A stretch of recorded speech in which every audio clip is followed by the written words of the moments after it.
हर सुबह एक गरीब आदमी अखबार पर दर्ज कागज लेकर बैठता और लिखता, हे प्रभु, मुझे 50,000 रुपए भेज दो। फिर वो नोट गुब्बारे में बांधकर उड़ा देता। एक दिन गुब्बारा पुलिस थाने के ऊपर से गुजरता है।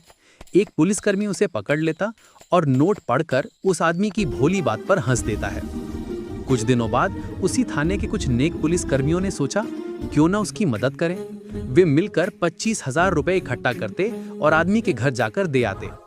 अगले दिन जब वही गुब्बारा रुककर उनका हाथों में आया और नोट पढ़ा गया तो सब हैरान रह गए। नोट में लिखा था, हे प्रभु, आपसे पैसे मिल गए, पर आप इन्हें पुलिस वालों के हाथ मत भेजना, ये साले 25,000 रुपए खा गए। पुलिसकर्मी पहले शर्मिंदा हुए, फिर हंसे और अंत में निर्णय लिया, लोग जो मसीहा की दुआ में भरोसा रखते हैं उनकी मदद नाम से होगी, पर भरोसे में हल्की मस्ती भी हो सकती है।